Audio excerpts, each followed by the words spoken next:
So, so your family basically sets the tone for how your reality is going to be. Or your family basically sets the tone for how your life is going to be. You literally learn everything through your parents or your guardians, your siblings. You literally learn everything in that den as you grow up. So the way that they love each other is going to be the way that you know how to love as an adult. The way they care for each other is going to be the way you know how to care for other people as an adult. The way they handle money, the way they handle conflict, all of that is going to manifest into how you manage things as an adult. Oftentimes though, our parents really don't know but they do the best that they can. Let me just say that. Your family really do the best that they can raising you. And then once you get older, it's up to you to rewire everything that you were taught. To unlearn and relearn more healthier habits, more healthier things. Learn how to be a more productive person as you become an adult versus the shit you learn from your family. So with that being said, you would think once you decide to go to school or once you want better for yourself, once you decide to go to school or once you want to start a business or once you want to start a YouTube channel, you would think your family would be there to support you, right? You would think they would be the first group of people to push you and to support you and to give you the money and to help fund your vision. You would think that, but that's not always the case. That's not always the case. Your family don't really be there for you unless they start seeing this. And I'm not speaking for all families, I'm speaking for some. Because your family wants you to stay in your comfort zone. You feel me? Your family wants you to stay in your comfort zone, but it's up to you to be different and to spread your wings and to do something different. To create that legacy, to break generational curses. All this time, you're trying to be a better version of you. You're trying to elevate the game. You're trying to elevate the last name. You're trying to hold the family up to high regard. And here they are not really supporting you.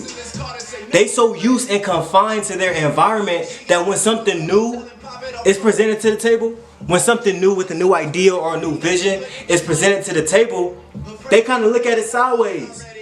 They don't always be as supportive because they want you to stay right here. They want you to stay right here with them. They don't want you to be up here because if you be up here, they're going to think you're going to leave them.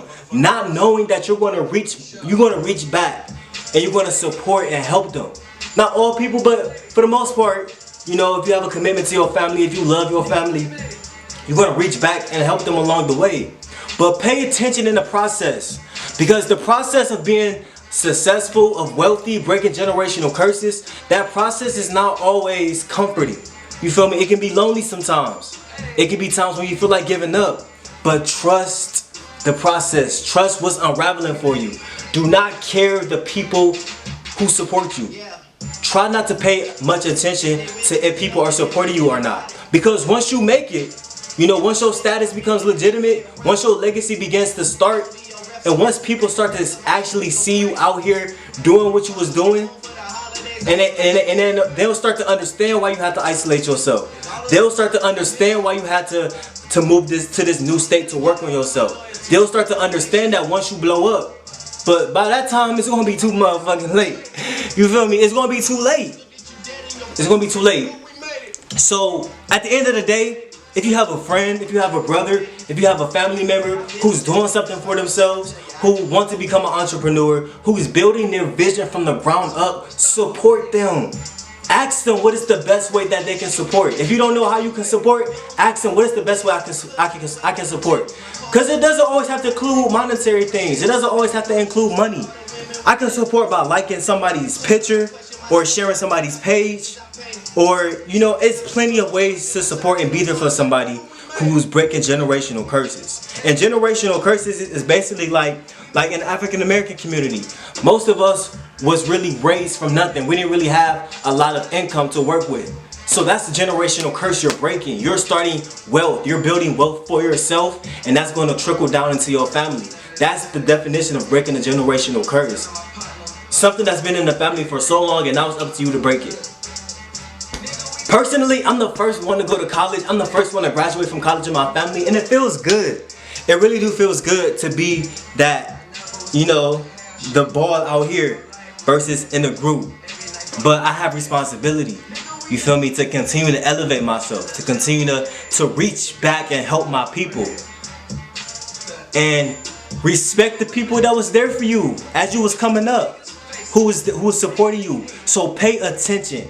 As you are in your process of becoming a better person, either school, or either you have a vision, or either you have a service, or either you selling something, whatever you got going for yourself, your family is not always going to support you. And that's okay. That has nothing to do with you. Doing what you do what you do. Because your family is living through their trauma. Just like everyone else, they're living through their trauma. So they don't always want to reach out to support if you're doing better than them. Everybody wants you to do good, but they never want you to do better than them. Understand that.